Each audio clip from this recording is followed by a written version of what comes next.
Over 250 million years ago, Earth came terrifyingly close to becoming a dead planet. The skies turned black, the oceans lost their oxygen, and almost every living thing vanished. It wasn't caused by an asteroid, but something far worse, and far longer. Life didn't bounce back quickly.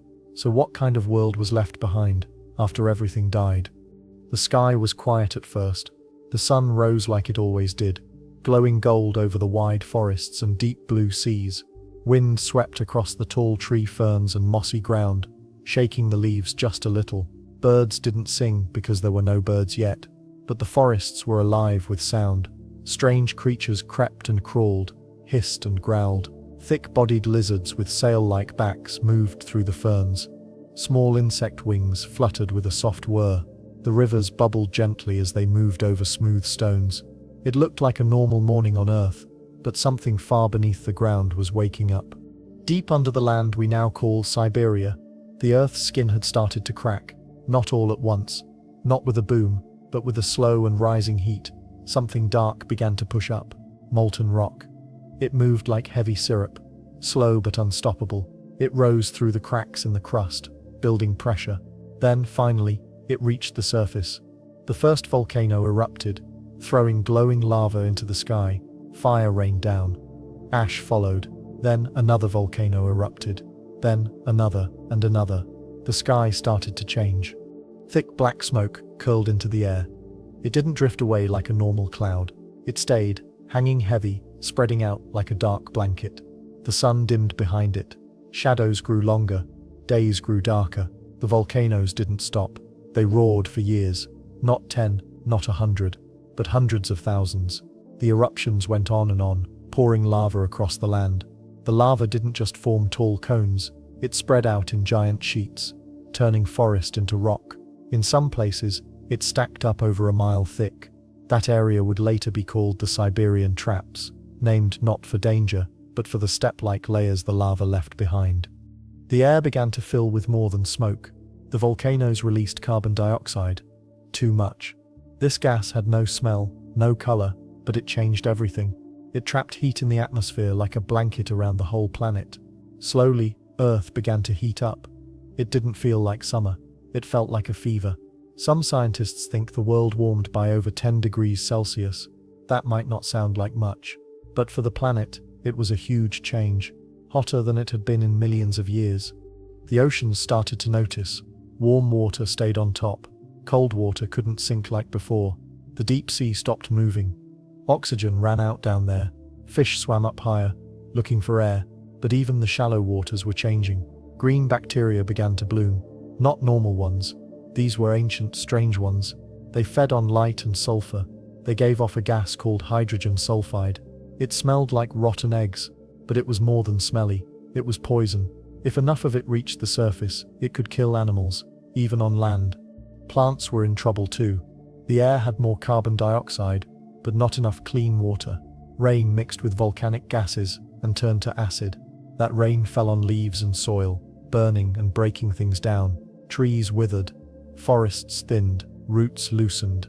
When rainstorms came, soil rushed away in brown floods. Rivers turned muddy. The ground couldn't hold its shape. Landslides scraped down mountains. Valleys filled with rock and silt. New plants couldn't grow fast enough. Ferns did better than trees, but even they struggled in places. The sky changed again. Not just darker, but weirder. Some days, it looked brown. Other days, a dull red. Sometimes strange sunsets painted the clouds purple and gold, but there was no beauty in it. Just smoke, ash, and fear. The world was beginning to change, and not in a gentle way.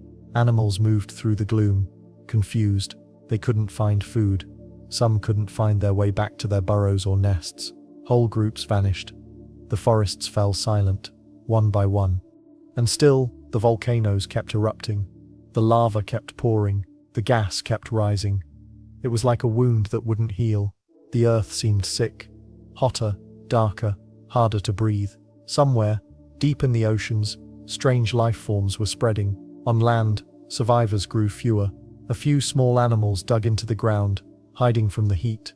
Some found shelter near rivers or lakes, but even the water was no longer safe.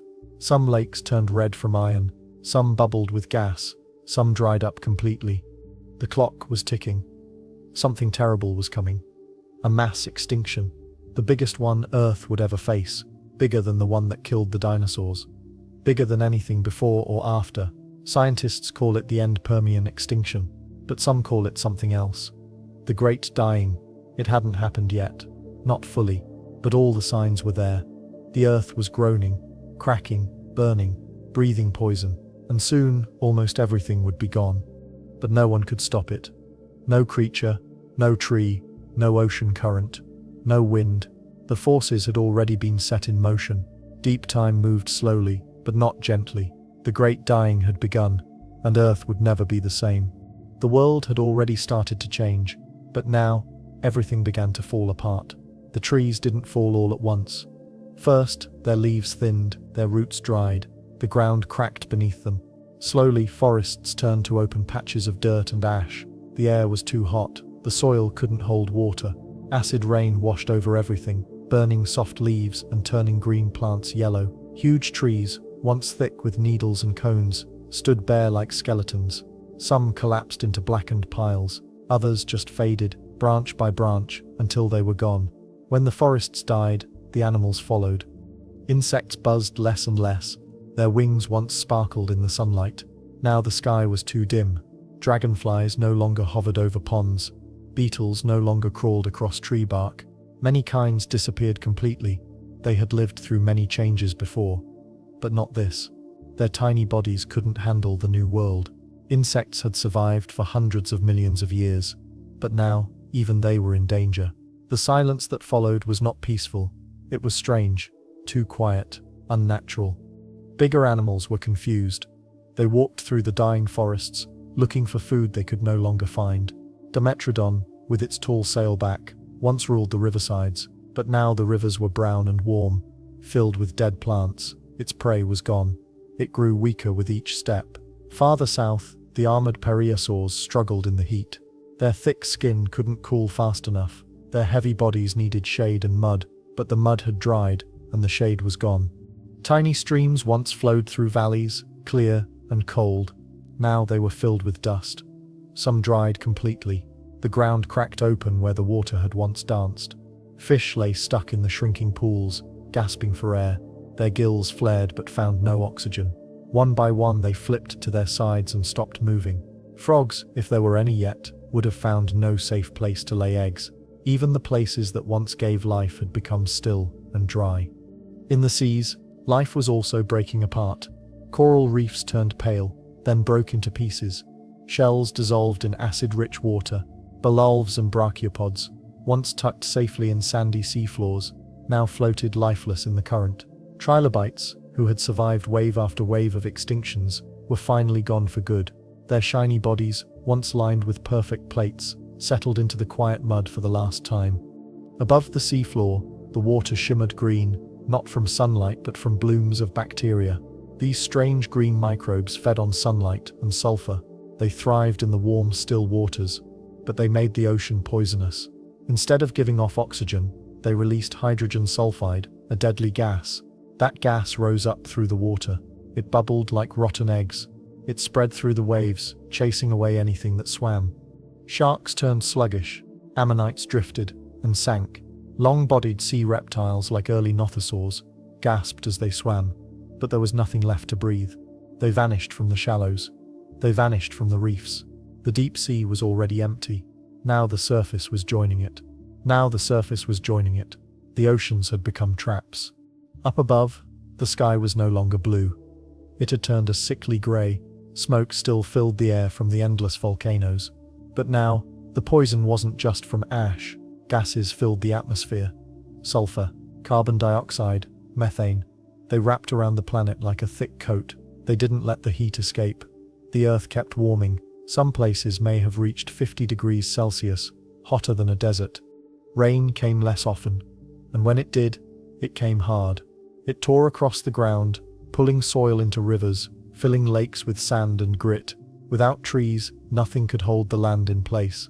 Everything was moving, sliding downhill, pouring into valleys, choking the last clean water. Animals wandered, searching for safety, but they found only emptiness. Their food was gone, their homes were gone, their homes were gone, their young died soon after birth. They tried to adapt, but the world was changing too fast. Even the air was hard to breathe. Oxygen had fallen. Scientists think it dropped to about 16%, much lower than today. That's like trying to breathe high up on a tall mountain. Some creatures couldn't take in enough to stay alive. Others moved slower, their hearts beat harder, their lungs burned, but there was nowhere else to go. The earth had no escape. The days were strange. The light was red in the morning and purple in the evening. The sun looked smaller. Shadows were longer. Some animals may have lived in burrows to escape the heat. Some may have become nocturnal, hiding from the daylight. But even night didn't bring much relief. The ground stayed warm. The air stayed heavy. The smell of ash and gas never left. Ferns began to spread in places where forests had fallen. They didn't need deep roots. They could grow quickly, even in bad soil. They rose up after fires, covered the ground in green, and dropped millions of tiny spores into the wind. But they weren't forests. They didn't hold back floods. They didn't feed large animals. They were a sign that the old world was truly gone. One animal still survived through it all: Lystrosaurus. It was short, with a pig-like body, a beak, and strong legs. It dug into the dirt to stay cool. It ate roots and tough plants. It didn't need much to live. In some fossil beds, 9 out of every 10 animals found a Lystrosaurus. While others died, it held on. It was a symbol of survival in a dying world. But even Lystrosaurus must have lived in fear. The ground shook often. The air burned the lungs. Water smelled wrong. Food was scarce. The sun looked strange. The stars were hidden. It was not a good time to be alive. The great dying wasn't over yet. More death was coming. More heat, more poison, more silence. And the volcanoes still hadn't stopped. It was a strange, silent time. The kind of silence that feels heavy, like the world is holding its breath. Trees no longer whispered in the wind, because so few trees were left. The forests that once covered the land were gone. Their trunks blackened or fallen, their leaves turned to ash. The ground was dry and cracked, with long streaks of dust cutting across it like scars.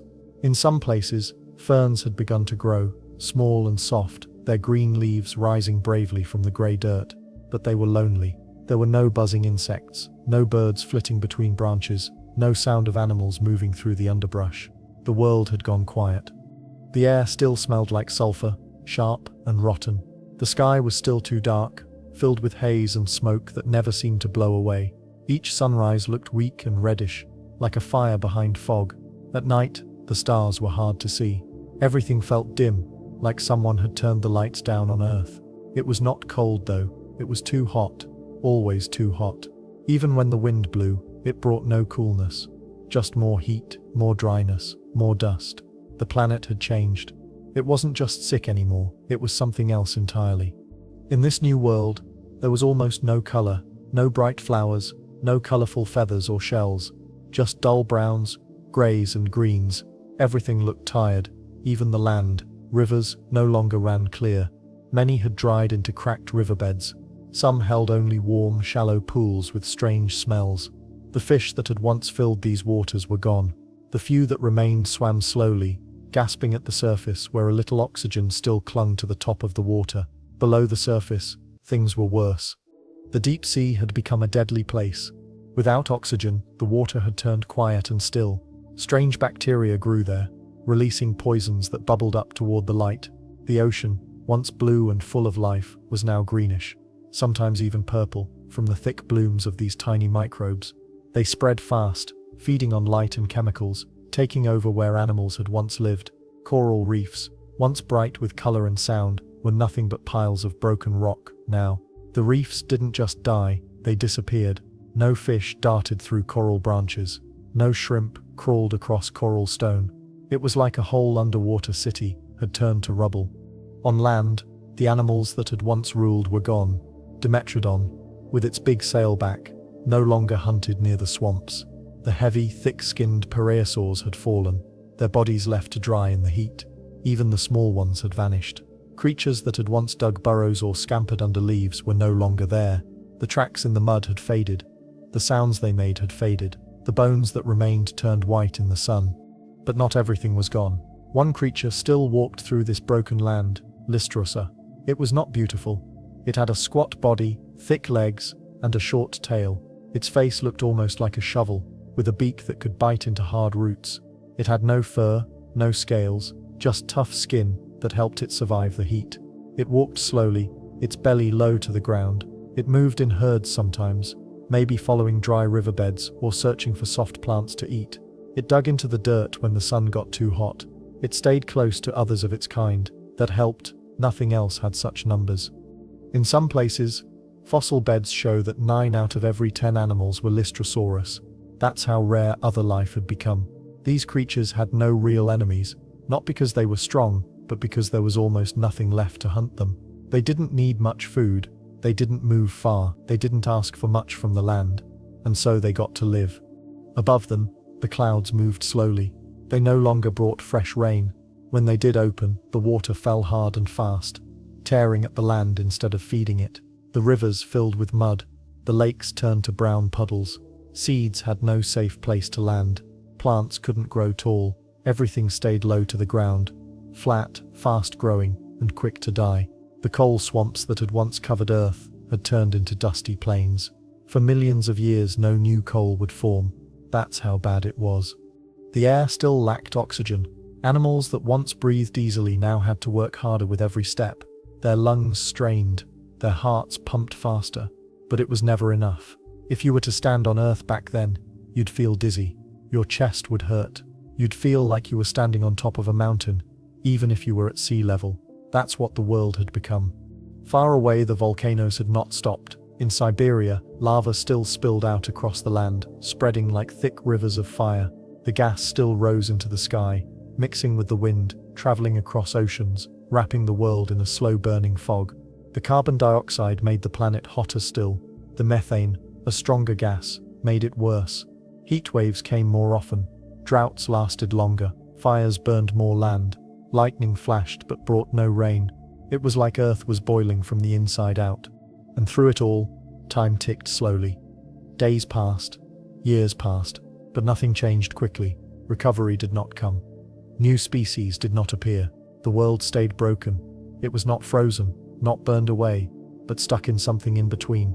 Life was not fully gone, but it was barely holding on. The silence of the great dying wasn't just the sound of things missing. It was the sound of a world waiting, waiting to heal, waiting for something new, but no one knew how long that would take. Not the Lystros, not the sea, not even the planet itself. All they knew was that the old world was over, and the new one had not yet begun. The world didn't end in a single day. It ended slowly, like a candle burning down to its final flicker.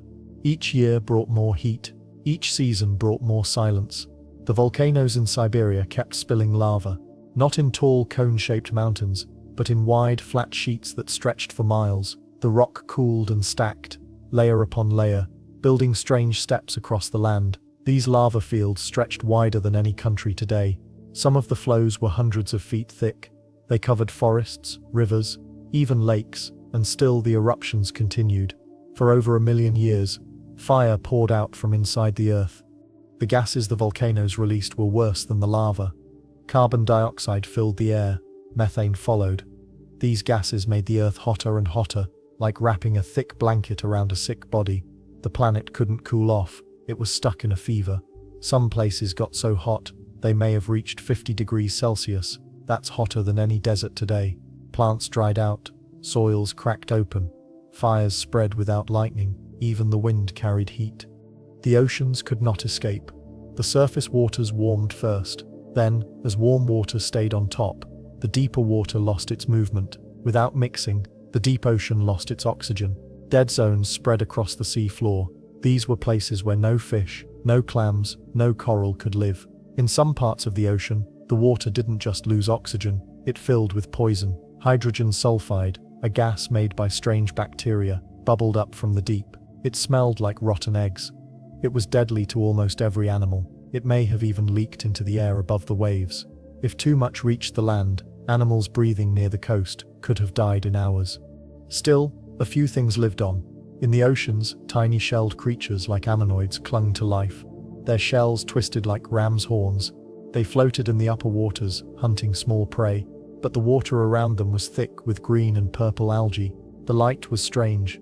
The oxygen was low. The world they had known had disappeared. On land, the picture was just as bleak. Giant reptiles no longer roamed. Most of the Gorgonopsids, fast hunters with sharp teeth and long legs, were gone. So were the big plant-eaters with armored backs and stubby tails. Their bones now lay in dried-out valleys, covered in dust. Where once there had been forests, now there were plains of cracked earth and low, shrubby plants. Ferns spread the fastest. They sent out billions of spores. These tiny dust-like seeds floated in the wind, landing wherever they could. They didn't need rich soil. They didn't need deep roots. They were survivors, like the world around them. But one animal stood out. Lystros. It looked like nothing we see today. Its body was low and wide. It had no fur, no shell, no horns, just a strong chest, a beak-shaped mouth, and short, strong legs. It had tusks, but not for fighting. It may have used them to dig. Fossils show it was everywhere, in South Africa, in Antarctica, in Russia, and always in large numbers. It seems Lystros didn't just survive, it spread. Some scientists think it lived in burrows. That helped it stay cool. Others think it had strong lungs that worked even when oxygen was low. It didn't need meat. It didn't need trees. It ate roots and tough plants. It was built for hard times. If you could stand in a valley during this time, you might see a whole group of them, walking slowly across a dry riverbed, noses close to the ground, beaks crunching on soft ferns. Their eyes would be alert, always watching. But there would be no predators to fear. None were left. The skies were still strange. Some days, the clouds were heavy and dark. Ash still drifted from faraway volcanoes. On other days, the sun burned through the haze, making everything look gold and red. The air shimmered from the heat. Dust blew across the land in waves. It got into eyes, into noses, into lungs. There was no escaping it. Even the rain was different. When it came hard. The ground, too dry to soak it in, let it run off in floods. The water carried away the soil, filled streams with mud, knocked down even the small plants trying to grow. Then, just as quickly the rain would stop, the heat would return. The mud would dry into stone. The cycle went on and on. Some places near the equator became nearly lifeless.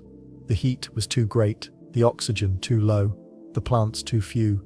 These places became empty, silent stretches of dead land that may have taken millions of years to heal. But not every place was the same. In higher parts of the world, near cooler air, some ecosystems held on. Maybe small ponds survived in shadowed valleys. Maybe some insects hid in tree trunks. Maybe a few seeds slept deep underground, waiting for better days.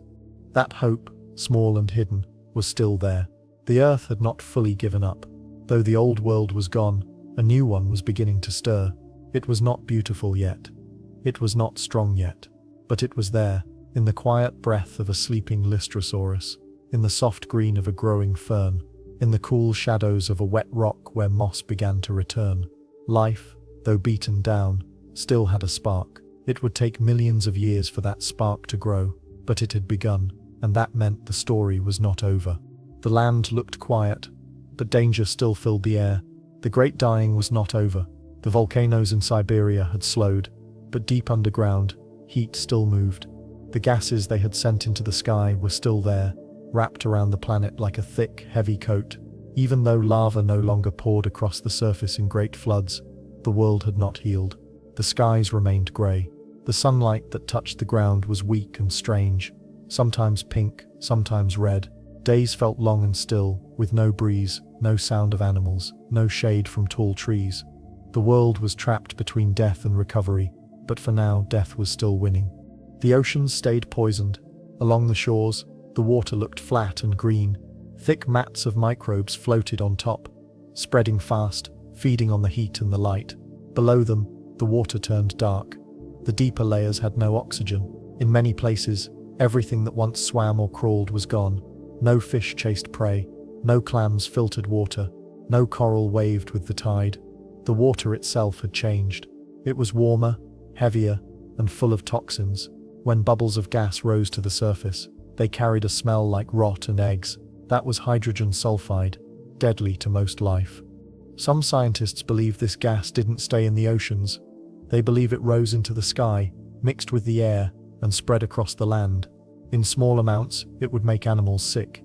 In large amounts, it could kill. It may have wiped out life in coastal areas first, then reached farther inland.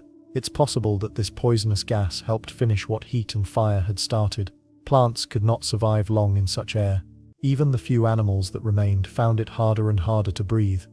The forests had not returned. Instead, small ferns and mosses tried to grow. They spread quickly but did not last long. Fires would burn them away. Floods would wash them out. In the dry times, the sun turned their leaves to crisp paper. Then, wind lifted the dry plants into the air and scattered them like ash. Where there had once been tall trees and thick canopies, there was now only empty space. The soil had nothing to hold it in place. It blew away in storms. It slid down hills. It filled the rivers with dust and rocks. Without forests, the land could not rest. Without rest, it could not heal. Even the wind felt sick. It carried more than dust. It carried heat, salt, and smoke. It scratched at skin, dried out eyes, and cracked open the ground. Water became hard to find. Rain came at the wrong time, or not at all. Lakes shrank to puddles. Streams disappeared. Animals walked long distances just to find a shallow pool, only to discover it had turned warm and brown, covered with a film of algae. Lystrosaurus still survived. These small, strong creatures were everywhere, their stubby legs kicking up dust as they moved in slow herds across the plains. They dug holes to hide from the sun. They chewed on roots when nothing else grew. Their bodies were made for hard times. Thick ribs protected their lungs. Their beaked mouths could break tough stems, but even they felt the strain. In some places, even Lystrosaurus fossils vanish for a while. It may have been too hot, even for them, or maybe their food ran out. Maybe the air grew too thin, or too poisoned, or both. Far from the dry lands, in places near the poles, life clung on in small patches. The air was cooler there. Rain still fell sometimes. These places became islands of survival in a sea of emptiness. Small animals dug into the ground. Tiny plants held fast to rocks. These life forms didn't grow fast. They didn't spread far, but they lasted. And in this time of collapse, that was enough. In the sky, clouds formed but brought no comfort. Lightning flashed without thunder. The strikes hit dry land, starting fires that raced across the ferns. Smoke rose again, black and bitter. Ash fell like snow. The ground turned dark, then grey, then pale. After the fires passed, only scorched earth remained. Then, as always, ferns returned. They rose from the ash like soft green feathers, but they were not the same as the forests that once were. They were smaller, quieter, temporary. The earth had not fully died, but it had come close. More than 90% of ocean species were gone. More than 70% of land species had vanished. Whole groups, animals with shells, animals with fins, animals with teeth like knives, had disappeared forever. The trilobites, which had survived for over 250 million years, were now completely gone. So were many corals, amphibians, and large reptiles. They would never return. And yet, the earth kept spinning. The sun still rose. The stars still moved across the night. Deep in the ground, seeds waited. In dark caves, eggs hatched. In warm pools, small creatures swam. The first of something new. Evolution did not stop, even during disaster. It just slowed, changed, and crept forward in small steps. Nature was quiet, but not still. Life was weak, but not gone. It would take millions of years for Earth to fully recover. New animals would rise from the few that survived. New plants would spread over the wounded land. But in this moment, during the final breaths of the great dying, the world stood on the edge of nothing. The damage had been done. The worst was over, but the future was still unsure. The earth had burned, choked, and drowned. Now, it would have to remember how to live. The silence after the storm was not peaceful. It was deep and heavy, like a blanket pressed over the world. The great dying had done its worst. Lava no longer rushed across the land. Poison gas no longer poured from the sea in great clouds. The sky was not as dark as before. And yet, Earth still felt empty. Too empty. The forests had not returned. The oceans were still strange. And the animals that had once filled the world were mostly gone. What remained was a quiet land, scarred and lonely, waiting for something new. The ground was cracked and dry. In many places, it had turned to pale grey or reddish dust. Small rocks crumbled underfoot. There were no tall trees to block the sun. There was no shade. The light beat down with full force, heating the surface until it shimmered. A person standing there, if one had existed, would have seen only flat land, broken hills, and the faint green of low ferns hugging the dirt. The wind blew, but it carried no seeds from faraway trees. It carried only heat and tiny bits of ash, left over from fires long past. The rivers were still sick. Some had dried into long lines of cracked mud. Others held only shallow pools of warm green water. These pools smelled sour and stale. They moved slowly, if at all. In them there were almost no fish. Only a few tiny creatures swam there now. Small, soft-bodied things with no bones. Nothing hunted them, and they hunted nothing in return. They floated, waited, and survived. In the deeper parts of the sea, the water still held no oxygen. Entire layers of the ocean were lifeless. No whales, no schools of fish, no coral reefs. The silence below was thicker than above. Hydrogen sulfide, the deadly gas, had faded from the surface, but it still lingered in deep places, far below the reach of the sun. Strange bacteria fed on chemicals near underwater cracks and vents. These tiny life forms were among the few winners of the Great Dying, but they gave little back. They helped no forests grow. They fed no animals above. They were a kind of life, yes, but they made the world no brighter. Still, something was changing, very slowly. In places where the air was cooler, near the poles or at higher ground, tiny mosses began to take hold on rocks. Ferns, tough and simple, covered patches of land where water sometimes pooled. After each fire they returned faster. After each flood, they sprouted again. Their leaves were small, but they reached up anyway toward a sun that now shone a little more clearly than before. And under the ground, where it was cooler, where the heat and poison could not reach, some creatures had hidden. Lystrosaurus still walked the land, pushing its beak into dry soil, searching for roots. Its body was still strong, though thinner than before. It moved slowly in herds, following paths worn into the dirt. These creatures left footprints that would last millions of years, where others had died. They kept going, not because they were clever, not because they were fierce, but because they were simple and tough and needed very little to live. Above them, the sky had changed again. The clouds no longer looked as thick or brown. They drifted like they used to, white and wide, sometimes casting shadows on the ground below. Rain began to fall more often, though not always kindly. Some days it came as soft mist. Other days it rushed down in hard bursts, washing away the dirt, knocking over the ferns, cutting small channels through hills of ash. But it was water. It soaked into the ground. It filled the rivers again. Little by little, it carried seeds. It gave the earth something it had not felt in a long time: hope. The air still had less oxygen than before the dying. Animals had to work harder to breathe. But it was enough. Slowly new kinds of plants began to appear. Not trees yet, but tall ferns. Some of them grew with wide fronds, almost like umbrellas. Their green stood out against the grey earth, like new paint on an old wall. They shaded the soil beneath.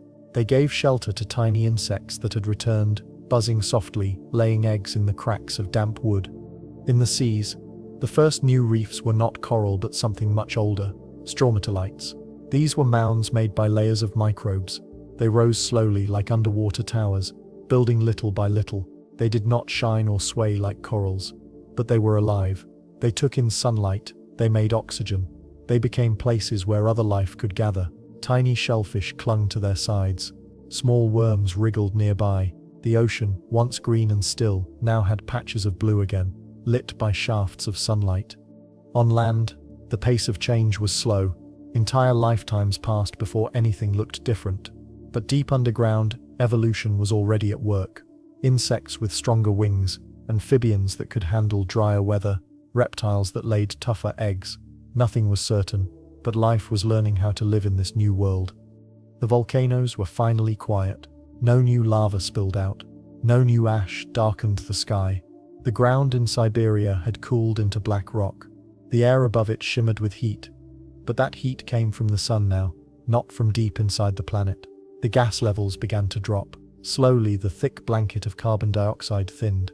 The earth was still warmer than before, but it was no longer burning. The damage was deep, too deep for many creatures to ever return. But from the edge of death, the planet had stepped back. It had paused, it had taken a breath. And now, with each drop of rain, each sprouting leaf, and each small creature crawling from a burrow, Earth was beginning again.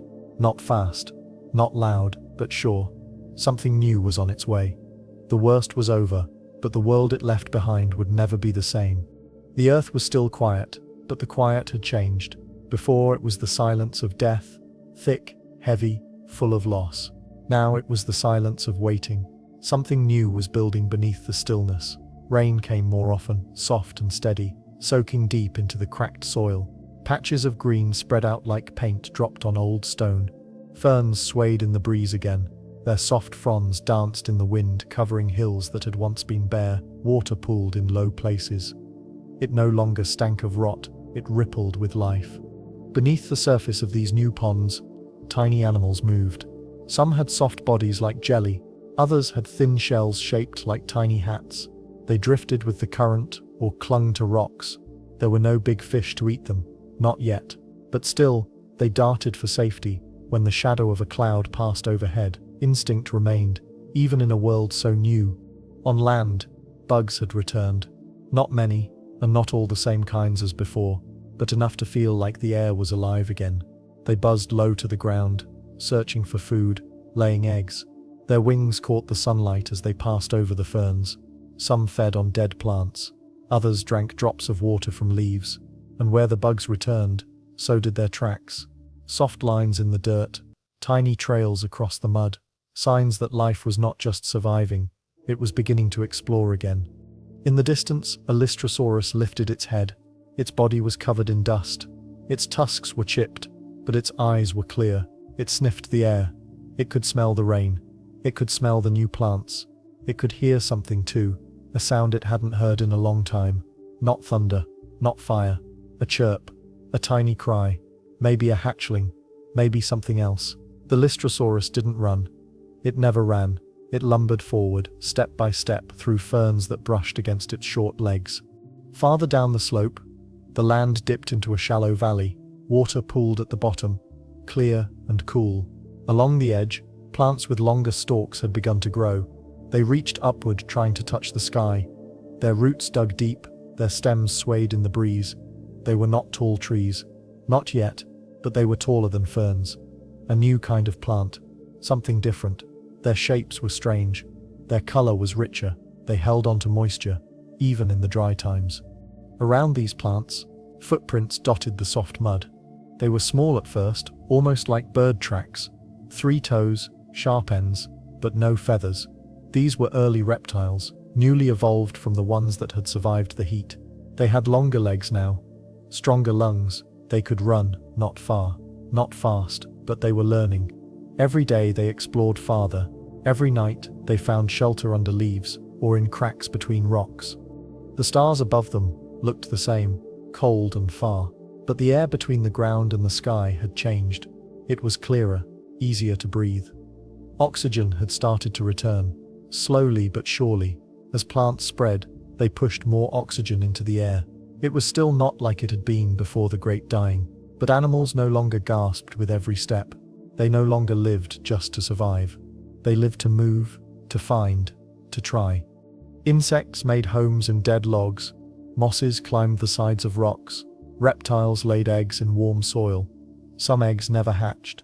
Some did. Those that hatched had a better chance than before. The sun was still hot, but not deadly. The winds were still dry, but not choking. The earth was no longer fighting against life. It was helping, in small ways. In the ocean, reefs began to rise again. Not bright coral reefs like we see today, but slow, strange towers built by simple creatures. They grew near the shore, where light could still reach. Around them, small fish returned. Not many, not big, but enough to stir the water, enough to cast flickering shadows across the sea floor. Crabs scuttled between stones. Worms dug tunnels in the sand. The sea was no longer silent. In deeper waters, where the poison had once ruled, the layers began to mix. Warm water on top, cold water below. Over time, wind and current stirred them together. Oxygen reached deeper. Life followed. It was still risky. One change in temperature, one shift in current, and things could collapse again, but for now, life had a foothold. On land, the fossils tell the story. In the rock layers that came after the Great Dying, we see more tracks, more bones, more shells. The shapes are different, the species are new, they are not the same as before, but they are full of promise. Some reptiles began to grow larger, their bones got thicker, their teeth sharper. Some stayed small, light, fast. They ran on two legs. They chased bugs. They escaped danger. Evolution was working again. The Earth had not forgotten how to change. It had simply paused, wounded, waiting for the pain to stop. Now it was moving again. Slowly, carefully, testing each new step. Some species would fail. Others would grow. It was the way of life. And beneath it all, hidden in the soil, were seeds of the future. Not just plant seeds, but ideas, genetic hints of what might come next. A new kind of leaf, a new kind of foot, a better lung, a harder shell. Time would shape them.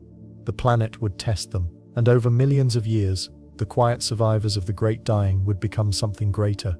But for now, they were still small, still fragile, still learning how to live in a world that had nearly ended. They didn't know what was ahead. They only knew what was here. Sunlight, water, air, and a chance. That was enough. And that was everything. The Earth was breathing again, but it was a shallow breath. Life had returned, but only just. The planet still looked strange, like a place halfway between death and rebirth. The land was dry in many places. The rivers were thin and slow, the skies were brighter now, but the sun still burned hot, and the winds still scraped across the land like dry whispers. From a distance, the hills and valleys looked empty, but if you stepped closer, you'd see the signs, tiny ones, of a new world quietly forming beneath the scars. In the soft mud near the edge of a stream, a cluster of small footprints marked the trail of a creature that had only recently begun to exist. It walked on 4 legs, but could stand on 2 when it needed to. It had sharp eyes, a long tail, and light bones. It wasn't large, no bigger than a cat, but it was quick and alert.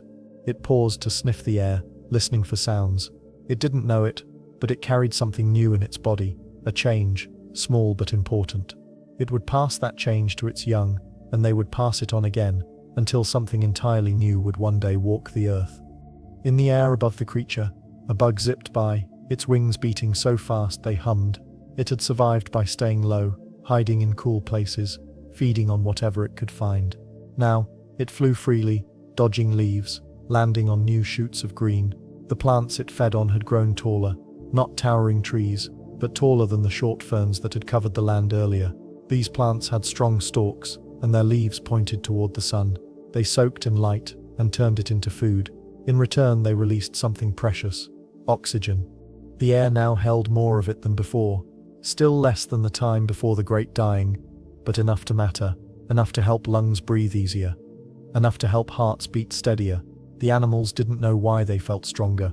They only knew they could move farther, rest less, explore more.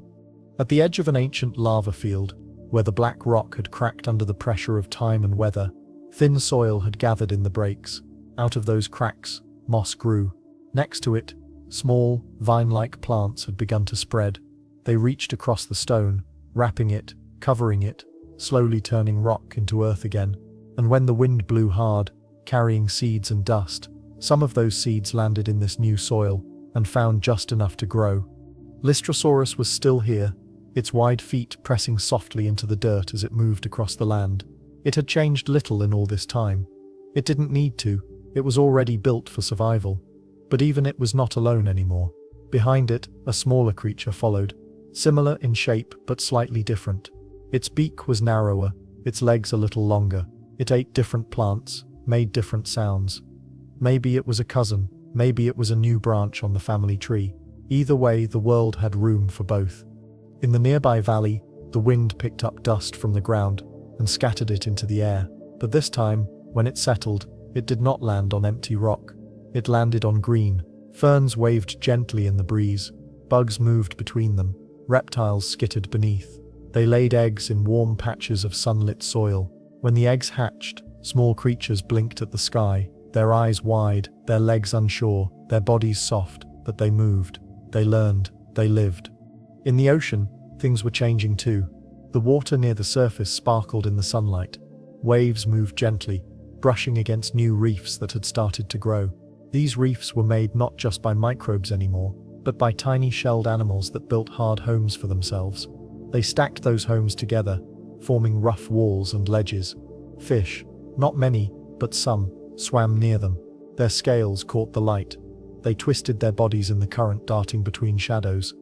Along the ocean floor, deep where light did not reach, things had calmed.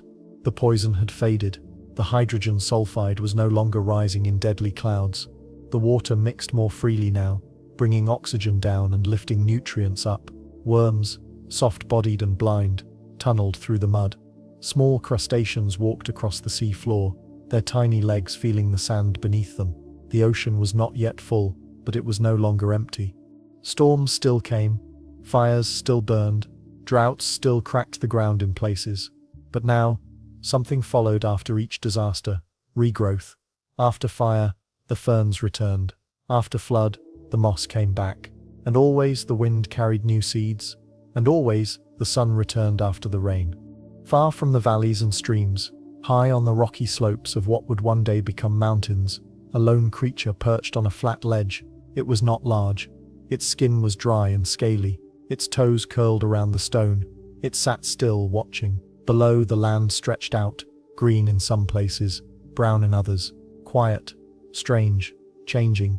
The creature opened its mouth and let out a low, rasping sound. Not a roar, not a song, just a voice, carried by the wind. It was a sign. The earth was still wounded, but healing had begun. Life had not rushed back in. It had returned in small steps, quiet ones. A leaf here, a shell there, a footprint pressed into soft dirt, a sound breaking the silence. The scars would last forever. Some species were gone for good. Some pieces of the old world would never return. But the new world was not empty. It was alive. The world was not finished healing, but it had taken its first brave steps forward. Rain fell more often now, and when it did, it didn't only wash things away, it gave life. The ground, still scarred and cracked in places, had softened in others. Green patches stretched wider across valleys and low hills. Some of the ferns grew taller, almost as high as a grown man. Their wide fronds unfurled like open hands, catching the rain soaking in the sun. Moss carpeted the rocks near streams, thick and spongy. The smell of damp earth filled the air. It was no longer the sour scent of rot, but something fresh, wet leaves, soft mud, the first bloom of something new. Insects buzzed again, not in thick clouds like before the great dying, but enough to fill the stillness with a hum. They landed on leaves, carried pollen, dug tunnels in the ground. Some had wings that shimmered like glass. Others crawled with hard shells and legs like little hooks. These bugs were more than just signs of survival. They were builders, carriers, the tiny movers of the new world. They laid the path for plants to grow stronger and for other animals to find food. A small lizard darted between the ferns, its skin the color of ash and bark. It paused, head tilted, tongue flicking. It was faster than the old reptiles, more alert, its legs better suited for the soft ground and thick plants. It was the kind of creature that didn't exist before the dying, but now it had space to grow. It leaped onto a log and vanished into the underbrush, leaving only a rustle behind. The air held more oxygen now, not as much as before, but enough to matter. Breathing came easier, muscles worked longer, heartbeats grew stronger. New animals, ones that had survived by hiding, now ventured farther from shelter. A few had longer legs, a few had bigger lungs. These small changes made a big difference. They could travel farther, eat more, avoid heat better. Evolution was picking up speed. In the sky, the clouds drifted without ash. The sun shone clearly again. The light was golden in the mornings and soft orange in the evenings. Shadows stretched across the land, long and calm. At night, stars twinkled above a land that was slowly waking up. The heat had faded, not gone, but less cruel. The winds, once filled with dust and poison, were cleaner. They carried seeds now. They carried the smell of life. Along a quiet stream, a new kind of plant grew. It had a firm stem and thick leaves shaped like little paddles. It stood taller than the ferns, casting shade over the ground below. Beneath its leaves, tiny creatures gathered. Bugs rested in its shade. A frog, small, round, with smooth skin, hid there too. It blinked, croaked once, and hopped toward the water. The stream gurgled gently over smooth stones, shallow but clear. Fish no bigger than a finger flicked their tails beneath the surface. Not far from the stream, on the edge of a wide plain, Lystrosaurus herds still moved. They were fewer now, not spread across every land as they had been before, but still strong. Their bodies were short and heavy, their tusks chipped, their eyes careful. They moved in groups, snorting softly, noses close to the ground. They fed on roots and stems, always chewing, always walking. A young one stumbled over a rock but quickly caught itself, trailing after its mother. These creatures had shaped the world during the recovery, holding on when almost nothing else could, but now they were no longer alone. A different shape moved through the grass nearby. Smaller, quicker. It walked low, but with grace. Its back was straight, its tail long and stiff. It paused and looked toward the herd, but didn't move closer. It didn't need to. It had its own way of surviving. It sniffed the air and disappeared into the brush. It was not a predator yet, but it had the shape of something that might become one. Something new was coming. In deeper waters off the shore, a reef had begun to form. It wasn't bright or colorful. Not yet, but it was thick with life. Tiny shelled animals clung to the rocks. Worms twisted through the sand. A small fish, long and thin, with sharp eyes, darted from hiding to hiding. It chased even smaller prey, snapping its jaws with speed. These were simple animals, but their speed and shape meant something. They were hunters. They were the next step. The ocean water moved more now. The surface warmed with the sun and cooled at night. The deeper water, once full of poison, mixed slowly with the top. Oxygen returned to the depths. With it came more creatures. Not many, but more than before. The silence beneath the waves began to break, not with sound but with motion, with life. Back on land, under a warm red sky, something stirred in the distance. A creature stepped onto an open flat of earth, its feet pressing into soft soil. Its eyes scanned the horizon. Its back rose higher than the others. Its skin shimmered in the light. It was not large, not yet, but it was different. Its spine was longer, its shape more balanced. It didn't walk like the ones before it. It walked like it had somewhere to go, somewhere far.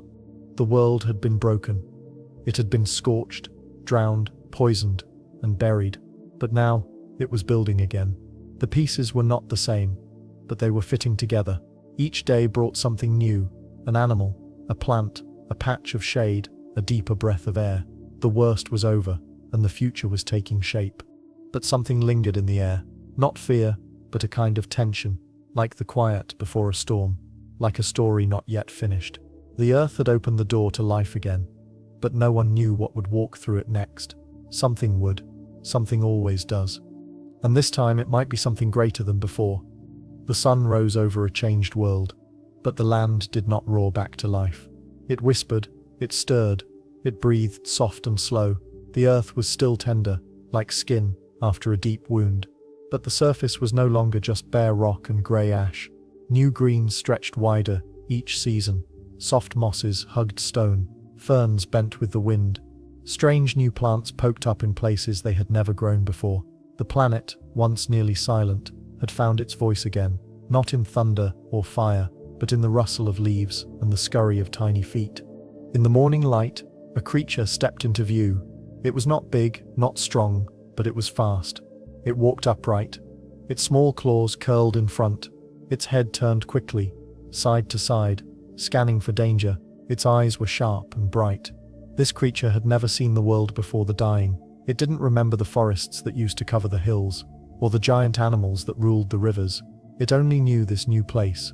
Hot, dry, quiet, but full of chances. It darted forward, chasing a bug through the tall ferns, kicking up dust behind it.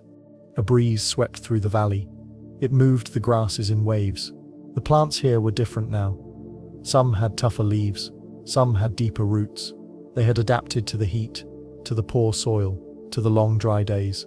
Their seeds carried on the wind, spinning like tiny fans or floating like ash, each one looking for a safe place to land, to grow, to begin again. The Lystrosaurus still walked nearby, dragging its snout along the dirt, sniffing for roots. But even it was changing. A few had wider jaws, some were growing shorter tails, Their children looked just a little different than their parents.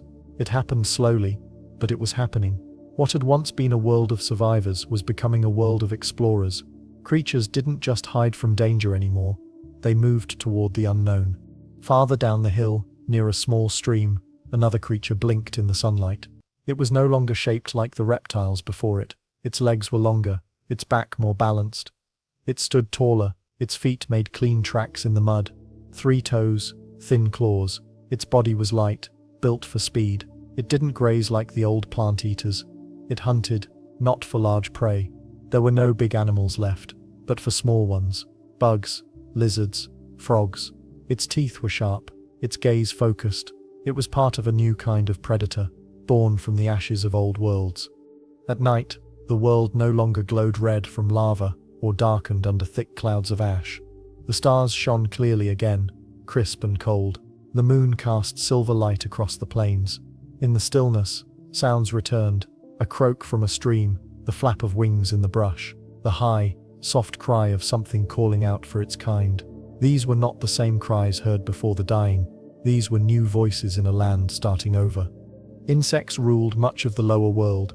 They buzzed over flowers, drilled into bark, and laid their eggs in soft soil. One kind of beetle had a shell like dark copper. Another glowed faintly in the dark. Spiders spun webs between fern stalks. Flies zipped across the air like sparks. These tiny creatures had made it through when giants had fallen. Now they danced across the world, busy and bold. The plants had changed with them. Some opened their leaves wide in the morning to drink in light. Others curled tight at noon to save water. There were vines that climbed, roots that stretched far underground, and stalks that twisted to follow the sun. This was a green world again, but not the same green as before. It was leaner, tougher, more ready for a future still unknown. Deep in the ocean, the water swirled slowly, carrying warmth and air to places that had once been still and dead.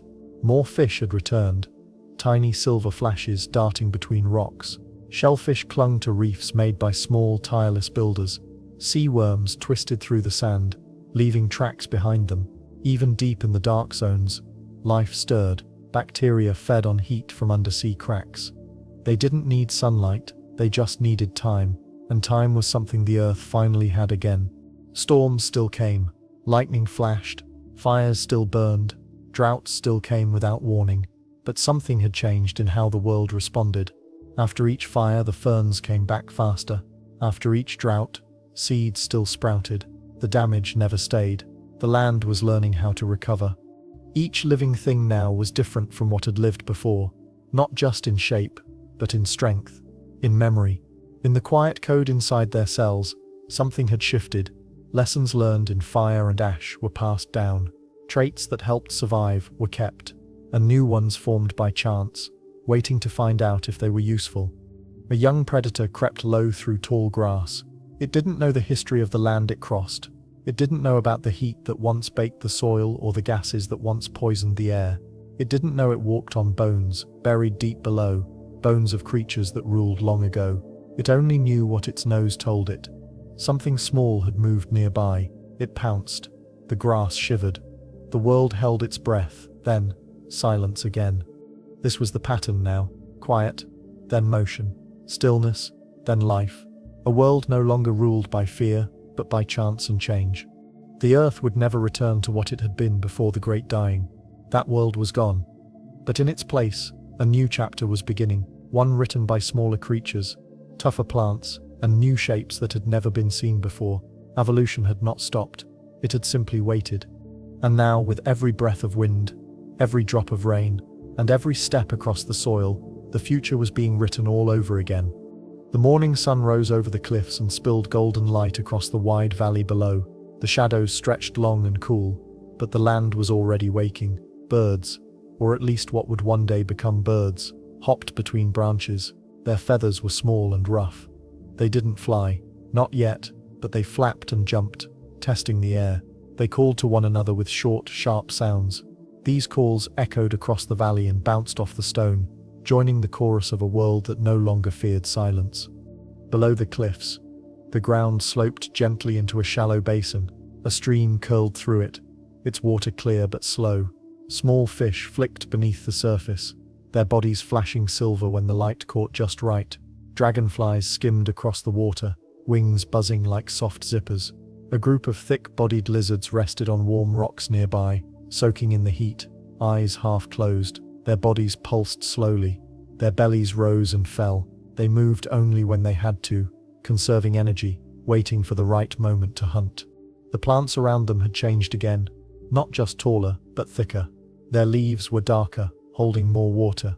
Some had begun to form cones or pods, early signs of a new kind of plant spreading across the land. These plants didn't rely on wet places. They grew farther from water. Their roots dug deeper, stronger, reaching for moisture below the surface. The land was no longer just ferns and moss. It was starting to build layers. And beneath those layers, the soil was alive. Worms dug tunnels. Bugs laid eggs. Fungi stretched thread-like roots through the dark. Together, they turned dead leaves into food. They softened hard earth into soft ground where new life could take hold. A single spore, smaller than a grain of sand, could travel in the wind for miles before landing in just the right place. Along the hillsides, herds of animals moved slowly. Some looked like Lystrosaurs, but not quite. Their faces were narrower, their legs a bit longer. They walked in tighter groups and took shorter rests. One paused near a fallen log, sniffed the air, and let out a low grunt. Another followed, younger, smaller, its feet sinking slightly in the soft dirt. Together they moved through the tall grass, parting it like a ship parting water. Far above, dark shapes circled in the sky. Not birds, not bats. Something older. Their wings stretched wide and thin, built for gliding. They used warm air to rise higher and higher, then dropped low, scanning the ground with sharp eyes. One dove suddenly, folding its wings and cutting through the sky like a knife. It landed hard and flapped once before going still, its head lowering towards something hidden in the grass. In a shaded grove near the stream, a strange sound echoed like a croak but deeper, a new kind of voice. A creature stepped from the trees, its body covered in smooth, bumpy skin. It walked low to the ground, using its legs like paddles. It was not fast, but it didn't need to be. It lived in the quiet, it hunted at night, and it fed on things others didn't notice. In the distance, thunder rumbled, not from a storm but from the ground. The earth still shifted, volcanoes still breathed. Deep below, molten rock still moved. But not with the same fury. It was slower now, quieter, like a memory fading with time. Still, the planet had not forgotten its power.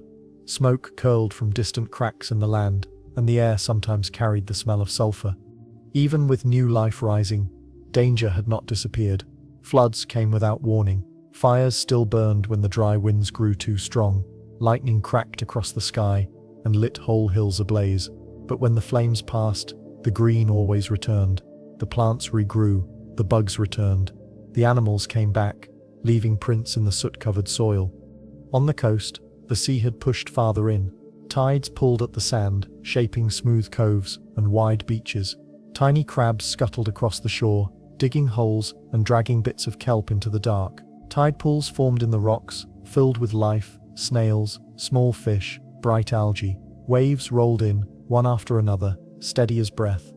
And in those waters, another kind of creature began to rise. It had a hard shell and moved slowly, scraping algae from rocks with its mouth. It was not like the others. It stayed hidden most of the time, blending with the reef. But it was built to last. Its kind would live through many changes. It didn't rush. It didn't need to. Back inland, the trees had begun to return. Not in great forests, but in small groups. They grew where the soil was thickest, where water ran just beneath the surface. Their trunks were thin, but their branches reached wide. Birds would one day perch here, but for now, only insects crawled their bark, and wind whispered through their leaves. In the middle of this new world, something unseen was happening. Every living thing carried small changes in its body, hidden inside their blood, their bones, their breath.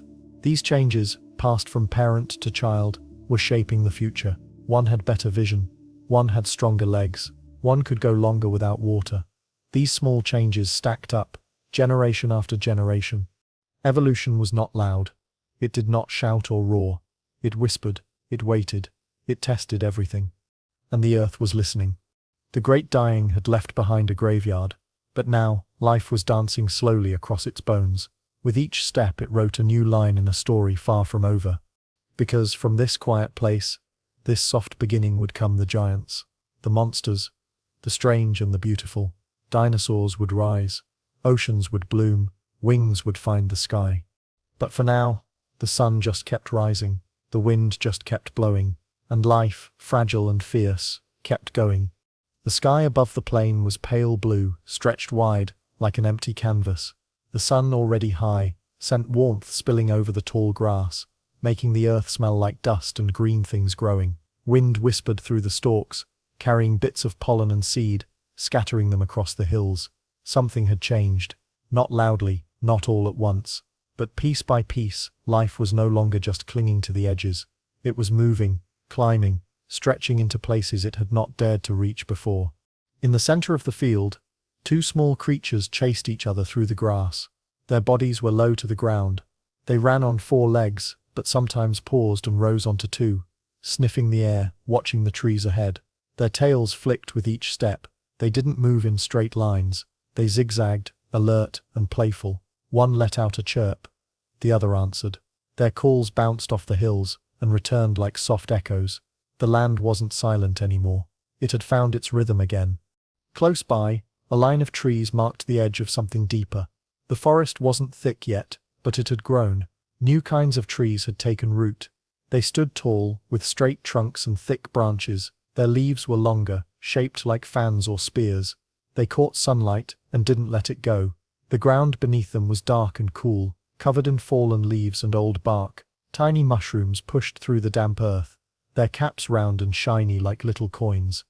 A pair of reptiles moved through the trees, their heads low, tails dragging. They were quiet, careful, stepping around roots and listening. Each one had a row of tiny bumps along its back, like the beginnings of something stronger. One stopped to drink from a puddle left behind by the rain. Its reflection rippled, and a dragonfly skimmed the surface, dipping low and rising again. The air here was heavy with the smell of wet dirt and plant sap. Further away, up a slope of red stone and crumbling earth, a different animal stood very still. It was tall for its time, with legs built for running, and eyes made for spotting movement. Its skin was dotted with patterns, dark patches that helped it hide among the rocks and shrubs. It blinked slowly and sniffed the wind. There was something in the air, something new. It didn't know what it meant, but it knew to pay attention. The wind carried the scent of change. There were more animals now, more kinds. Some were quick and sharp, others slow and strong. A few had new shapes, longer snouts, thinner bodies, wider feet. These were the quiet signs of something bigger. Evolution had started to build again, not just one kind of creature, but many. It was no longer just about surviving. It was about trying, reaching, growing into something else. Near a quiet lake, the surface shimmered under the sun. Tall plants with thick stalks lined the shore, their tops waving gently. A group of early amphibians bobbed in the water, their round heads poking just above the surface. One blinked and flicked its tongue. Another drifted silently below, its wide mouth open just enough to swallow a passing bug. These creatures had short, stubby legs and smooth skin. They were not new, but they had learned to live in a world that no longer wanted them gone. They had found their place again. Underwater, small shelled animals crawled slowly along the lake bed. Some looked like tiny helmets, others like coiled ribbons. They left trails in the silt. Fish, thin and fast, darted above them, snapping up food and weaving through weeds. The lake was not deep, but it was full of sound, motion, and promise. At the edge of a cliff, overlooking the trees and water below, stood a creature that looked both old and new. It had strong legs and a stiff tail that helped it balance. Its head turned slowly as it watched the land. The creature didn't know it, but it was part of a new line, one that would lead far, to animals that would rule the earth one day. But here, now it was only beginning. It scratched the dirt with a claw and walked down the slope, leaving footprints that would be buried and forgotten for millions of years. In the sky, the clouds drifted high and thin. Rain came more often now, but not too much. Enough to help the plants grow, not enough to drown them. Lightning still flashed sometimes, and the fires it sparked still burned, but after every flame, green came back faster. Ash fed the soil. Seeds waited in silence and sprang to life when the time was right. The planet still groaned now and then. Deep below, the earth shifted. Plates moved. Volcanoes still bubbled, but their fury was mostly gone. The heat beneath the crust had not vanished, only settled. When mountains rose, they did it slowly. When valleys sank, they did it gently. The violence had passed. What remained was time, and life knew how to use it. Even the bugs had grown bolder. Beetles with thick shells marched across dry ground. Tiny flying insects zipped between flowers that didn't exist a million years ago. Spiders spun new webs in new shapes, stretching from low shrubs to taller stalks. They caught what they could and left the rest for others. The earth had become a patchwork of survivors, but that patchwork was now a map, a plan, a foundation. Creatures were not just repeating the past. They were writing something new, something layered, strange, and full of surprise. And for the first time since the Great Dying, the world didn't just look like it might survive. It looked like it might thrive. A thin layer of morning mist hugged the low hills, curling around the rocks like breath on glass. The sun was not up yet, but the sky had begun to glow with soft pink and gold. Each blade of grass stood still, coated with dew that caught the faintest light and made the world shimmer. The silence was deep, but not empty. It was the kind of silence that comes before movement, when every creature is waiting. And then, from behind a thick clump of ferns, a small animal stirred. It stepped carefully onto the open ground, its feet leaving tiny prints in the damp soil. Its head was narrow, with a pointed snout and two black eyes that blinked slowly. Its back rose in a slight arch, and its long tail balanced each cautious step. It sniffed the air once, then again, no danger, only the soft hum of waking insects, and the rustle of leaves beginning to shift with the breeze. This creature did not know fear the way older animals had. It knew the world differently, not as a graveyard, but as a beginning. Farther down the slope, a shallow river cut across the land. The water was low and moved slow, making a sound like quiet whispering. Along its edge, bright green reeds waved side to side, swaying as if remembering the touch of wind from the day before. Tiny frogs sat among them, their eyes like glass marbles. One leaped into the water with a small splash. Another followed. Their bodies were smooth and cold, their skin marked with strange little spots, each frog slightly different from the next. High above, a sharp cry rang out. It was short, high, and lonely. The kind of sound that could mean a warning, or a call, or a test. A creature with long limbs and stiff feathers perched on a branch, watching below. It tilted its head. The feathers were not bright, but soft grey, speckled with flecks of brown. They were not meant for flying far yet, but they helped it glide short distances. The air was still enough to hold it. The branches below gave it space to land. When it finally moved, it pushed off with both feet and spread its arms wide. The wind carried it gently before it dropped down again, landing on a thick log. This forest was not large yet, but it was growing. The trees reached higher than before. Their bark was rough and dark, lined with grooves that trapped water and insects. Vines curled up their sides, hugging tightly, reaching for the sun. The ground beneath was soft in some places, firm in others. Roots twisted just under the surface like sleeping snakes. Mushrooms glowed faintly under fallen logs, lighting up the shadows with dots of pale green. Inside the forest, shadows shifted. Something larger moved, careful and quiet. A four-legged creature, low to the ground, with a strong jaw and small eyes, pushed its way between the trees. Its back was covered in short, hard scales. Its breath came slow and heavy, fogging the air with each exhale. It paused when it reached a clearing, listening, then moved again. It wasn't hunting. Not yet. It was searching, remembering, tracing paths it had walked the day before. Its claws dug into the soil as it climbed a small rise. From there, it could see more of the world. Grassland, water, trees, all patchy and uneven but growing larger every season. In the distance, a group of creatures moved as one. Their backs were low, their tails long and thick. They moved in a loose line, snouts down, always sniffing, always feeding. Their skin was dull, colored to match the dirt, but on some of the young, faint patterns were beginning to show spots, stripes, hints of contrast that had not been seen before. The oldest among them turned its head slowly to watch the others. Its eyes were tired but calm. These patterns meant something. They were signs that the world was not just returning but shifting. Across the land, tiny changes were everywhere. Some plants had thinner leaves, others, thicker bark. Some seeds broke open quickly after rain, others waited longer. hiding in the dirt until the heat faded. Bugs crawled with new shapes, longer legs, sharper jaws. Spiders spun webs that stretched wider than before, reaching between trees now instead of just low branches. The webs shimmered in the light, catching dust, mist, and the smallest of wings. Even the water had changed. In the deeper pools, tiny fish with clear fins and blinking eyes swam in quick loops. Some had darker stripes now. Others had wider mouths.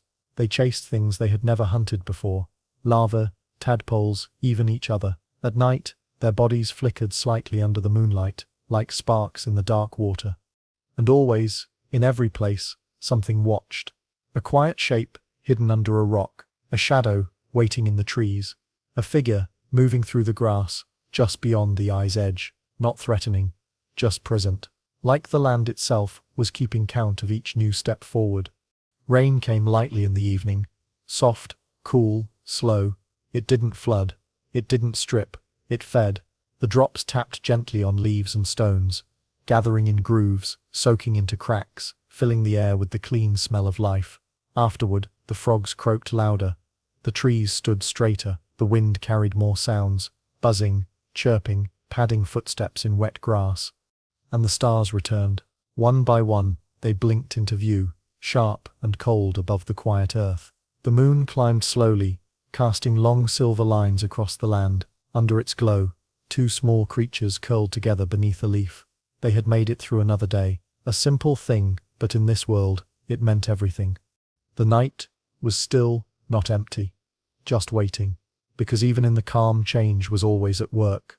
Muscles growing stronger, bones forming in new ways, minds sensing more. The old world was gone, but in its place stood a patchwork of promise. And beneath every step, a question stirred. What comes next? The sea rolled in under the soft morning sky, each wave curling white at the top, before slipping back into the blue. There was no roar, no crash, just a quiet rhythm, steady as breathing. The air smelled of salt and algae. Sea foam clung to the edges of the shore like lace, thin and bubbling. Long strands of green kelp drifted in the shallows, swaying gently with the pull of the tide. The sand beneath the water sparkled with bits of crushed shells and tiny stones, shaped smooth over time. Nothing moved fast here. Everything swayed and floated, as if time itself had slowed to match the motion of the sea. Beneath the surface, where the light softened and turned green, small creatures stirred. Some were flat and wide like coins, sliding slowly along the seafloor, leaving faint trails in the silt. Others curled like springs, with soft arms covered in tiny hairs that caught bits of floating food. These were not the giant reef builders of the past. The corals were mostly gone. In their place, ancient microbes had returned. They began again the slow work of building, stacking layer upon layer of living stone. These forms, called stromatolites, rose no higher than a child's knee, but they marked the return of something that hadn't been seen in millions of years. Around them, schools of fish moved like smoke. They were small, with silver sides and quick, flicking tails. Their eyes were always moving, watching for danger. At the edges of the reef, where the water turned colder and darker, larger shadows passed by. Some were early sharks, thin, sleek, made for quiet hunting. Others were strange, bony fish with armor-like plates and slow mouths that opened wide like fans. They swam without hurry, gliding past the rocky ridges where sea worms twisted in and out of cracks. Above, closer to the light, new life bloomed in colors, soft and strange. Long, ribbon-like plants waved from the rocks.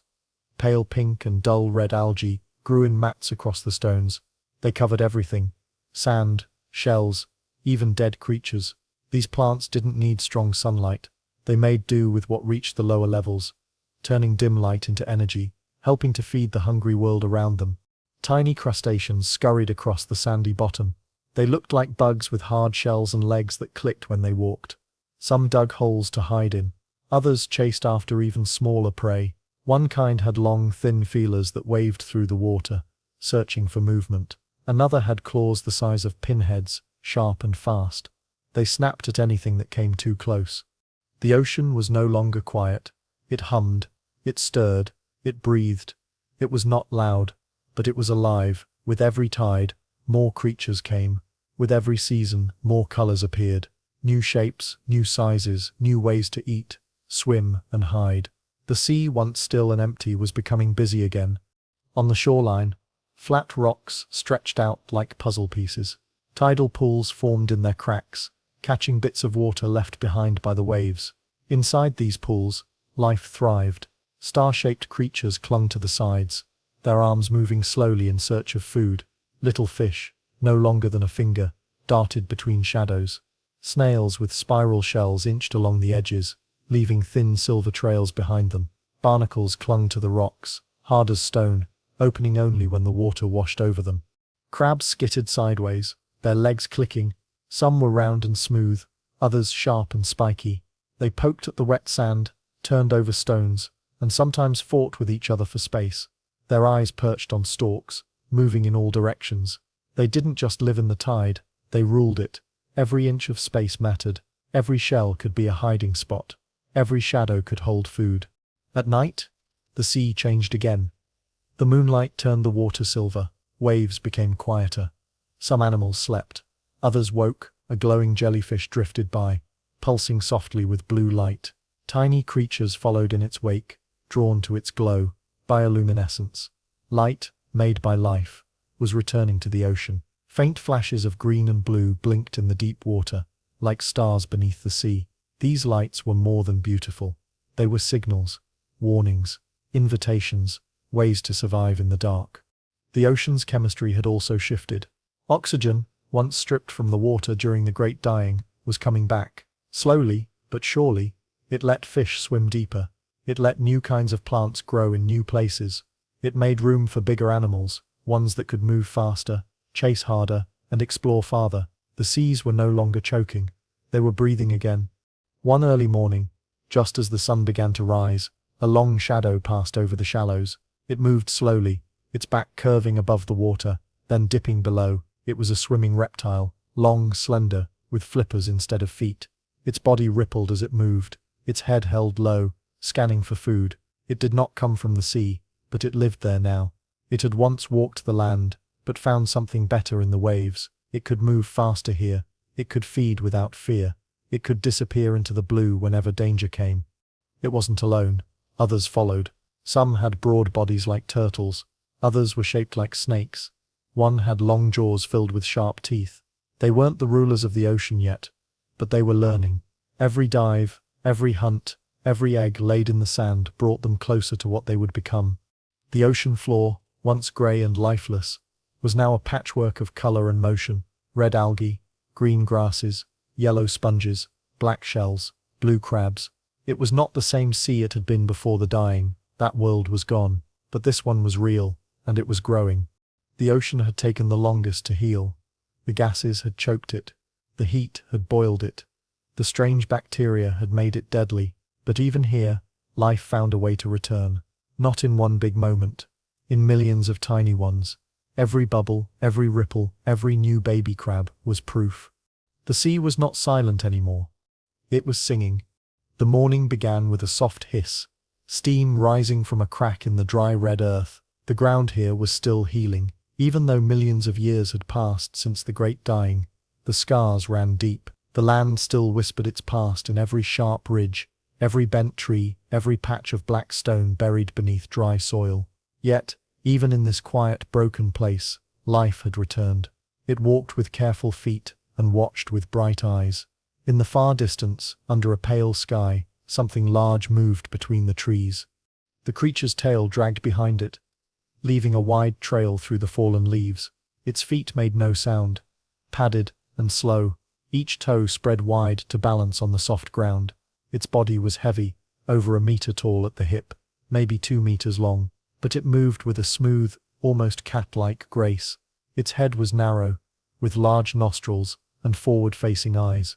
Its skin was covered in tiny, hard scales that glinted when the light hit just right, like cracked bark catching morning sun.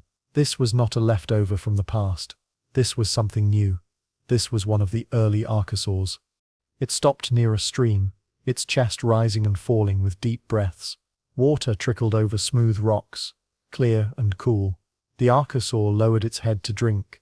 Its tongue flicked out, careful and fast. Behind it, in the brush, smaller lizards scattered.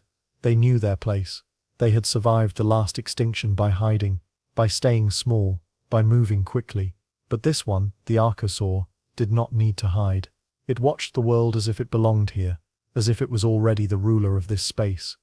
Not far from the stream, a group of long-bodied animals moved in single file. They looked like stretched-out pigs with stubby legs and flat faces. These were Dicynodonts, survivors of the Great Dying, and still common across the land. Their numbers had shrunk, but not vanished. They ate low plants, chewed slowly with tough, beak-like mouths, and rested in the shade when the sun grew too strong. But even they, once dominant, seemed slower now, quieter, as if they too sensed that something had shifted. They were not alone anymore.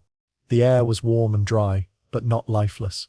It buzzed with insects, dragonflies with long, clear wings, beetles the size of fingernails, and early ants marching in tight lines along fallen logs. Above, birds had not yet come, but the ancestors of birds were testing their wings. Small creatures, with stiff, feather-like fibers along their arms, leapt from branch to branch. They didn't fly, not really, but they glided short distances, clinging to the trunks with tiny claws. One missed a landing and tumbled to the ground. It lay still for a moment, stunned, then scrambled back up, chittering as it climbed. The trees had grown taller again, their trunks thicker, their leaves broader. Some reached 10 meters high, with branches that spread out like umbrellas. These were no longer the short, stumpy plants that clung to wet soil in fear of drought. These were bold trees, adapted to heat and dry seasons. Their roots dug deep into the earth, pulling water from places other plants couldn't reach, and when rain came, they drank fast, storing what they needed before the sun returned. Their bark was rough and fire-resistant. Some even dropped their seeds only after a fire passed, using the heat to start the next cycle of life. Lightning cracked across the sky without warning. A storm rolled in over the hills, thick and grey, flashing every few seconds. Thunder boomed low, shaking the ground. But the animals didn't panic. They had lived through worse. The Archosaur raised its head, watching the sky, then slipped into the trees. The Dicynodonts huddled close together under an overhang of stone. A dozen insects vanished into cracks, and then came the rain, fast, heavy, loud. It struck the leaves with a sharp hiss. It filled the stream until it spilled over, rushing down the slope in a sudden wave. But just as quickly, the rain stopped. The clouds drifted on, and the forest breathed again. The ground steamed, the leaves dripped. A single flower, bright red and shaped like a star, opened along the path where the Archosaur had walked. Its petals glistened with rainwater, trembling in the breeze. The storm had left something behind. From a cliff edge, high above the forest, loose rock had broken free and tumbled down. The new gap in the stone revealed a layer of black, ancient ash sealed inside the earth, a reminder of what had come before. A memory, frozen in stone, of a time when the sky was full of fire and the seas turned to poison. But that time was ending. Not forgotten, but no longer in charge. The earth was shifting again, and with it, the kinds of creatures that would walk its surface. One by one, the old groups thinned. Gorgonopsids, the Rossophalians, all slowly vanishing. Their time was done. They had been strong but not strong enough for what the world had become. In their place, the Archosaurs grew more varied, more clever, more fierce. Some would stay small, hiding in the brush. Others would grow massive, with thick legs and jaws full of teeth. The line between them and the dinosaurs was already starting to blur. And below the ground, the eggs of a new kind of creature lay hidden. Small, oval, smooth-shelled. They held tiny bones, hearts that had not yet beaten, lungs that had not yet breathed. They would hatch under sunlight. They would eat bugs, chase shadows, and learn to climb. One day, some of them would rise into the sky. But all of that was still far away. For now, the forest held its breath, and the Archosaur took one more step forward. A red sun rose over the edge of the dry hills, turning the sky from deep purple to dusty orange. The light spread slowly, crawling over rocks, trees and low grass like warm fingers. Cracks in the earth glowed faintly as the heat returned. The night chill was gone in minutes. The air shimmered just above the ground, thin and dry. A single fly buzzed near a cracked log, circling lazily. It landed, then shot off again, startled by the tremble of something heavier coming through the brush. A pair of creatures moved into view, walking side by side. They were tall, almost waist-high to a human, but walked lightly on two legs. Long tails swayed behind them, balancing every step. Their arms were short, bent in close. Sharp claws flexed as they walked. Their eyes were narrow, dark, and alert. These were not lumbering beasts or slow diggers. They were fast, built to chase, built to see what others missed. The morning sun caught the faint pattern on their backs, striped, almost like tree shadows. One flicked its head toward a sound, the other froze. Then, as if by some silent agreement, they both lowered themselves into the tall grass and vanished. A little farther down the hill, another creature climbed over a rock. This one was slower, with thick legs and a short tail. Its body was shaped like a low barrel. Each step pressed deep into the dry soil. Its mouth opened and closed as it chewed a mouthful of spiky ferns. Its eyes were wide and soft, watching without fear. It did not see the two hunters above, or maybe it did, and simply didn't care. The world had changed. The risk of living now came with less panic, more patience. The wind picked up suddenly. Dry leaves skipped across the ground. Dust rose in soft curls and settled again. The two fast hunters rose from the grass. They didn't charge. They just moved. Quick, quiet, smooth as shadows. But the slow herbivore had already turned away, already walking toward the trees. The chase didn't happen. Not yet. Maybe not ever. The hunters turned in another direction, searching again. The trees nearby were different from those in earlier times. Their trunks were straight, bark flaking in long strips. The leaves were thin, shaped like needles, packed tight together. Pines. Not flowers yet, but getting closer. Pines hung from the branches, closed tight, seeds hidden deep inside. Some had fallen, cracked open on the ground. Squirrels hadn't been invented yet, but little reptiles came instead, tugging at the seeds with tiny jaws. Up in one of the trees, a creature the size of a crow crept along a branch. Its arms stretched wide, covered in thin, stretched skin. Each step was careful. It wasn't climbing for food. It was getting ready. It paused. The wind blew. It leapt. The skin caught the air and carried it forward, gliding, not flying but close. It landed hard, stumbled, caught itself, and looked around proudly. A better glide than yesterday. This was how flight would begin. Not in the sky, but in the trees. On the forest floor, tiny lizards chased beetles over fallen logs. Their legs were tucked beneath them, not splayed out like their ancient cousins. It let them move faster, dart sideways, leap when needed. Their scales shimmered under the sun, and their tails twitched with each pause. These were not big animals. Not loud, not strong, but they were everywhere. In every corner of the forest, in every crevice of stone, in every layer of leaf litter, they watched, they waited, they adapted. Back out on the open plain, the ground trembled, not from a quake, but from something large, something old. A creature stepped out of a dip in the land. Its body was massive, covered in dull, cracked skin. Its jaw hung heavy, and its feet flattened every bush beneath them. It was one of the last of its kind. Big, strong, slow. Once, it would have had no challengers. Now, it looked around as if unsure where to go. The world around it no longer fit its shape. In the sky, clouds began to gather. A dry storm, wind, but no rain. Thunder rolled in the distance, soft and far away. Birds didn't exist yet, but small, feathered things perched in the trees, watching the sky. When the first flash came, they ducked. When the second came, they scattered. The thunder cracked sharp and close. Lightning struck a tall tree, splitting it with a sound like bones breaking. Fire followed, licking up the dry bark, leaping to nearby branches. But the fire didn't last long. A change in the wind blew it sideways, away from the heart of the forest. It burned fast and moved on, leaving behind a patch of blackened earth. The next morning, tiny green shoots would appear there, faster than before. Fire no longer ended life. It made space for new things. As night fell, the wind died down. The heat of the day lifted. The sky turned deep blue, stars piercing through. No moon tonight, only starlight. From a high ledge, one of the striped hunters from earlier sat alone, looking over the dark land. Its chest moved slowly, evenly. It was not tired, just still. It was listening. Behind it, far off, another call echoed. Not a roar, not a cry. Something between. The hunter answered, soft but clear. A signal. A promise. Something was changing. and the earth was listening. The sky was clear, painted with the soft blue of early morning. Not a single cloud moved overhead. The air was still, almost too still, like the land itself was holding its breath.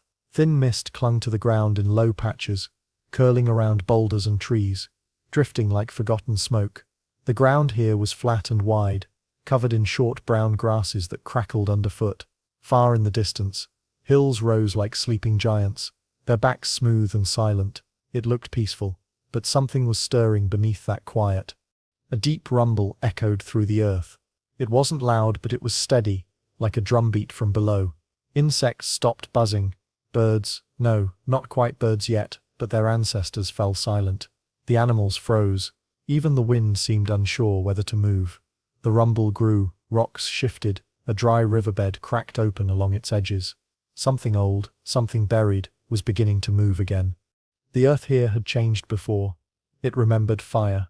It remembered choking skies and ash, so thick it buried forests, but that was long ago. This time, the threat came from below, not above. Magma, deep underground, was rising again, not as a burst but as a slow, crawling wave of heat. It pushed upward, splitting stone, heating groundwater, turning solid rock into soft glowing liquid. It crept beneath the crust, unseen, building pressure like a held breath, and soon, that breath would be released.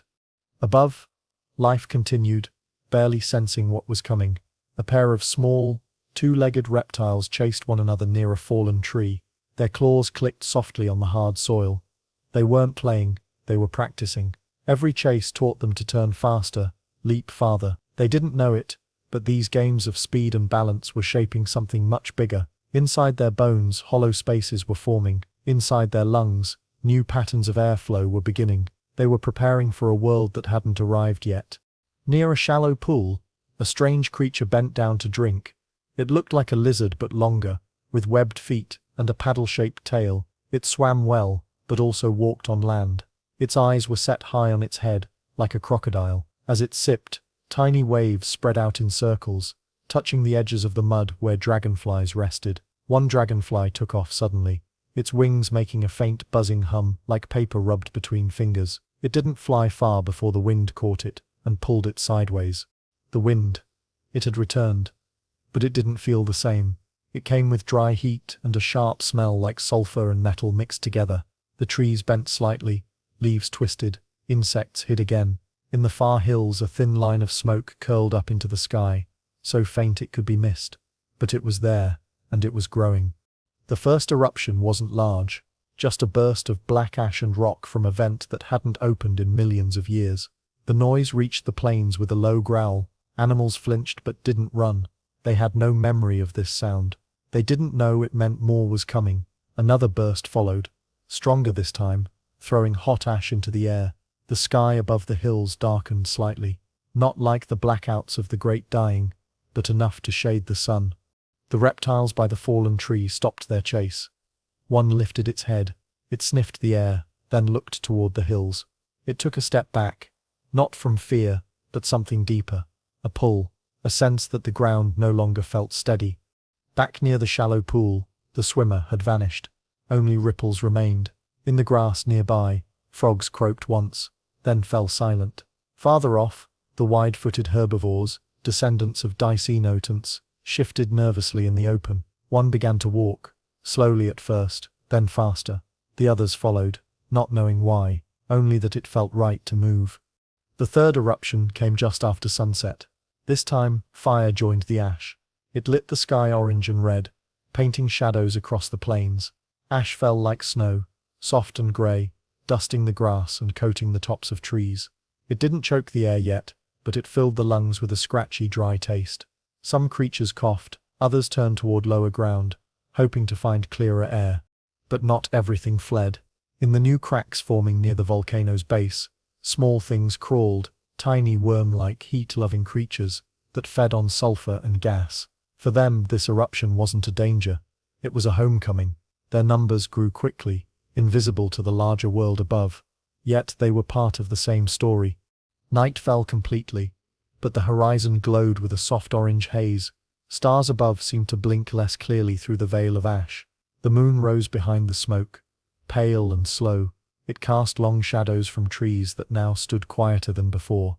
The land wasn't dying like it had in the Great Dying, but it was rumbling again, testing the surface, stretching. A young archosaur crouched in the brush, eyes wide. It didn't blink. It watched the glowing hills without moving, its tail curled tightly around its feet. Behind it, a younger one slept, curled into its side. The older stood guard, not understanding the heat, but understanding danger. The ground had been safe yesterday. Tonight it pulsed with heat. The scent of fire clung to the wind, and the stars were no longer the brightest things in the sky. Somewhere far away, rain began to fall, just a drizzle, then a steady beat. But not here. Not yet. This land would burn a little longer. And below it all, the magma kept rising. Quiet. Slow. Certain. The sky was no longer blue. It had turned a faded grey like an old blanket stretched across the world. The sun tried to shine through, but its light looked pale and tired, like a candle behind frosted glass. Ash floated gently in the air, falling like soft dust. It didn't sting, it didn't burn, but it was everywhere, on leaves, on rocks, on the backs of animals who moved too slowly to shake it off. The land had not gone silent, but it had grown heavy, as if the whole earth was thinking hard about something it couldn't yet say. In the distance, smoke still rose from the same glowing hills. The eruptions had slowed, but they had not stopped. Every few hours a low boom echoed through the plains, not enough to knock anything down, but enough to remind the living that the ground was still alive beneath them.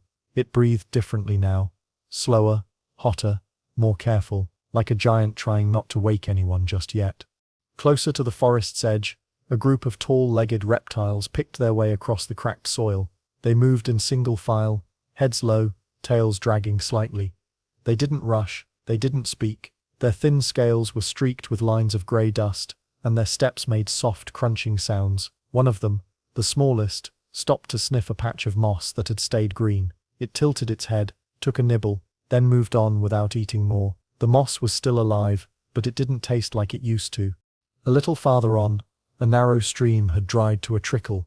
Its banks were lined with fallen branches and rocks, shaped like bones. 2 dragonflies hovered above the water, their wings twitching fast and nervous. A frog, thin and bony, watched from the mud. It didn't leap, it just blinked, waiting, hoping. The water was warm, warmer than usual, and it smelled faintly of rotten eggs. From deep below, gases had seeped into the cracks, touching places where roots memories lived. But not everything was dim. In one part of the forest, where the smoke had not yet reached, a tree had dropped its cones. The ground beneath it was covered in hard brown shells, split open and empty. Seeds had taken root, tiny green shoots poked up through the ash, each no taller than a finger. They wobbled in the breeze, new and unsure, but they were there. Insects crawled between them. A beetle with copper wings paused to rest. Its legs left tiny prints in the fine powder, like words too small to read.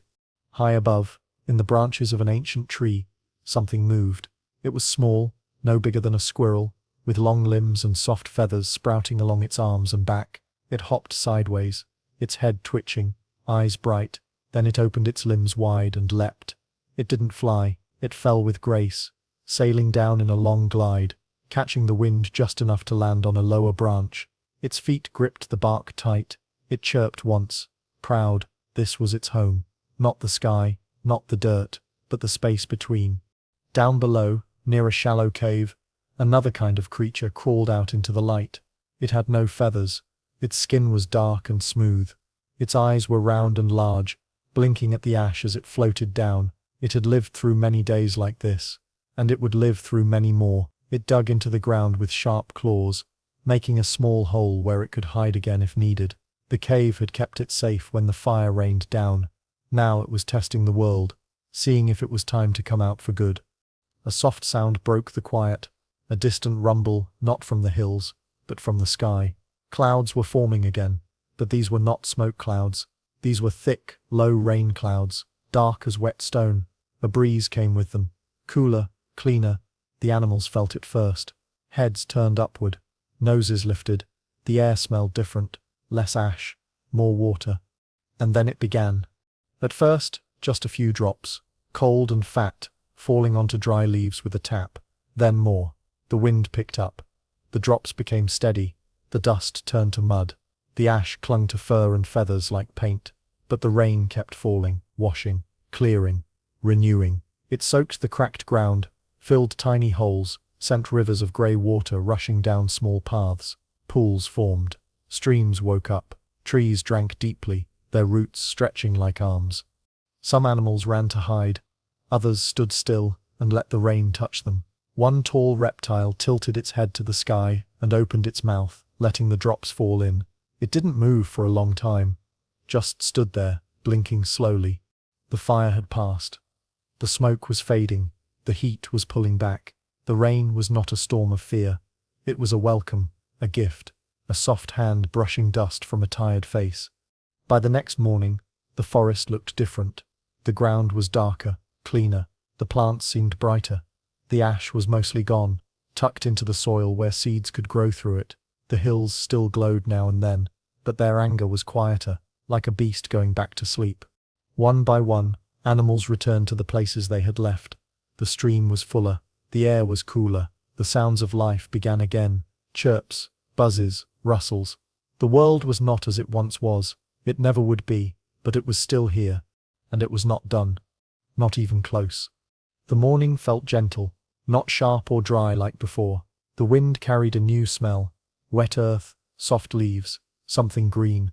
Sunlight pushed through the clouds in golden stripes, lighting up the land like stage lights on a dark floor. A single drop of water clung to the end of a pine needle, trembling before it fell. When it dropped, it landed on a fresh green sprout poking through the ash-covered ground. That sprout wobbled, then stood taller, almost like it was proud to be seen. Across the forest floor, green had returned. Not everywhere, not all at once, but in little spots, like freckles of hope across a scarred face. Some came from seeds that had waited for years, asleep in the dirt. Others came from roots that had clung tight through fire and drought. Their leaves were small, but bright. Some plants even had thin red tips, like paintbrushes dipped in color. It was the first sign that the world was ready to bloom again. Near a shallow stream, frogs had returned. Their croaks echoed through the trees, short and sharp, as if calling out, "We're still here." Their skin was damp and shiny. Their eyes blinked slow and wide. Tadpoles wriggled in pools left behind by the rains, tails flicking like commas on the page of a story that wasn't finished. Above them, dragonflies hovered, their wings catching the morning sun like bits of glass.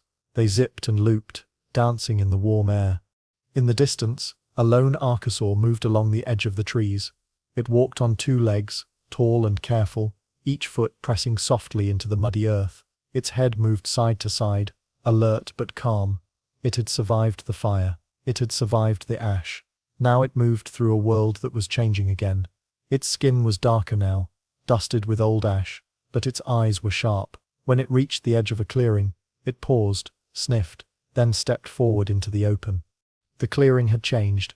Where once there were dead trees and blackened stumps, now stood thin shoots, maybe knee-high, swaying gently in the breeze. Bugs crawled between them. A group of small, long-tailed reptiles darted out from behind a log, chasing one another in tight circles. One stopped suddenly, lifted its head, and stared at the archosaur. The others froze. A few seconds passed. No one moved. Then the smaller ones turned and scrambled away, their claws scratching the surface like whispers. The archosaur did not chase them. It simply watched. Then it turned and walked on. High in the trees, something else stirred. A feathered glider stretched its limbs, tested the wind, and leapt from one branch to another. It didn't fall. It soared, just a few feet, just far enough to land safely. But each time, it got better. It would never be a bird. Not yet. But it was a step closer, and Earth had always been patient with small steps. In a rocky canyon nearby, new cracks had formed in the stone, but instead of lava or fire, these cracks had water, clear, cold water, trickling from deep underground. Moss clung to the edges. Little crabs scuttled through the pools. A few of the oldest plants, tiny horsetails and club mosses, grew along the walls. Their kind had seen mass extinctions before, and every time they had returned. Farther up the valley, a strange sound echoed, short and high, like a chirp and a hiss mixed together. It came from a nest built inside a dead log. Inside were three tiny creatures, their skin pink and new, their eyes closed. Their mother, small and quick, stood guard nearby, her thin fur damp from the rain. She looked nothing like a dinosaur, but her teeth, her jaw, her body heat, all of it came from a long line of survivors. She was part of a future not yet imagined. One day her kind would take to the night, would learn to listen in the dark, would feel the world in ways no giant ever could. The earth was healing. But healing didn't mean going backward. It meant becoming something new. The air felt different now. Not heavy, not smoky. It carried more than just scent. It carried songs, croaks, buzzes, clicks, calls, tiny voices, one by one, coming back to a world that had nearly gone silent. The trees, though young, swayed like they'd always been there. The soil, dark and rich, had learned to hold water again. When you stepped on it, it didn't crack. It gave a little soft beneath your feet. And from above, the sun finally broke through the last of the ash. The light was warm, not harsh. It spilled across the land, catching every leaf tip, every puddle, every scale and feather. Shadows danced. Colors returned. For the first time in ages, Earth looked alive again. Not completely, not fully, but enough. Enough to begin. The survivors, the frogs, the ferns, the fast-footed hunters, the tree gliders, even the tiny burrowers below were no longer just survivors. They were builders. Every breath they took was changing the air. Every step they made stirred the soil. Every seed they carried, every path they made, was shaping the next chapter. One archosaur paused at a hilltop, looking over the land below. Behind it the volcano still smoked, but just a little. The fires were fewer. The sky was clearing. The ash no longer covered everything. From that hill, the world looked wide again. And wide was enough for wonder. And for what came next. The earth turned slowly under a soft blue sky. Clouds moved like slow waves above the land, and the air smelled clean again, of damp soil, warm bark, and something green and new. The world did not look the same. It did not sound the same, but it was alive. That was the only thing that mattered now. In the deep forest, sunlight passed through the tops of tall trees, making golden spots on the ground below. Ferns reached up like hands. Thin vines curled around trunks. Water dripped from leaf to leaf, quiet and steady. A young reptile, no longer a hatchling but not yet grown, crept along the branch of a tree, its feet curled tightly around the bark, claws digging just enough to hold. It paused, its eyes scanned the forest. It listened, then it moved forward again, calm and sure. Down on the forest floor, a group of small feathered gliders chased bugs between roots. They weren't fighting, just playing. One of them leapt and glided to another branch. It didn't fall, it floated like a leaf caught in a breeze. When it landed, it chirped, and the others followed. They were still new to this way of moving, but they were getting better. Their bodies were light, their bones hollow, their arms wide. What began as a trick of survival was turning into something else, something closer to flight. At the edge of a wide clearing, an archosaur walked alone. Its back was covered in ash marks that time hadn't washed away yet. It moved slowly, not from age, but from thought. It wasn't hunting, it wasn't hiding. It was just walking, watching. The wind carried sounds, rustling leaves, insects clicking, frogs singing near a stream. Life was no longer hiding. Life was growing louder. The land stretched far beyond the trees, across rivers, over hills, into deserts, around lakes where the water now shimmered instead of boiled. Small burrows dotted the hillsides. Little faces peeked out now and then, sharp noses, big eyes, twitching whiskers, mammal ancestors. Not many, not big, but clever, fast, and quiet. They didn't rule the land, not yet, but they were learning. Along a riverbank, flowers bloomed for the first time in ages. Tiny white ones, a few yellow, their petals shook in the breeze, and bees, yes, bees, flew from one to the next, legs thick with pollen. They had come from nests built into fallen logs, humming softly as they worked. Their buzzing filled the morning air, like music. Flowers had waited for millions of years to return. Now they were here. Above it all, the sky held new colors. The light wasn't yellow or red like before. It was gold at dawn, blue by noon, purple by dusk. And when night came, stars blinked like secrets. They told stories in silence, of what had ended, of what had begun, of what was still to come. Because the great dying did not stop time, It reshaped it.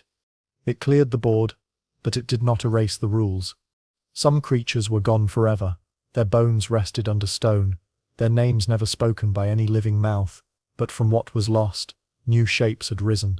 Faster limbs, sharper minds, feathers instead of plates, fur instead of scales, warm blood in place of cold. These were not just survivors, they were the new dreamers of Earth.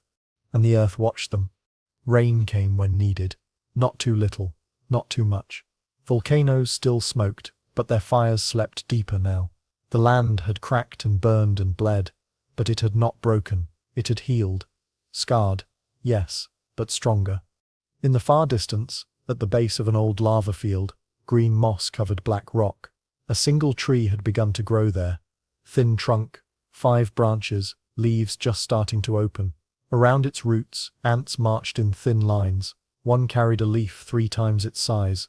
Another dragged a stick, tiny architects rebuilding what giants had destroyed. And in that same lava field, a group of tiny reptiles stopped to rest. They curled close together, eyes half closed, breathing in rhythm. They made no sound, but their hearts beat steady, and inside them, silent changes were happening. Bone, feather, muscle, spark. The future stirred quietly, just beneath the skin. The earth turned again, and with each spin, more light came, more life, more chances. Time had moved through fire and ash and silence. Now it moved through color and song. The great dying had taken so much, but it had not taken everything. And what remained was enough. Enough to dream. Enough to fly. Enough to begin again.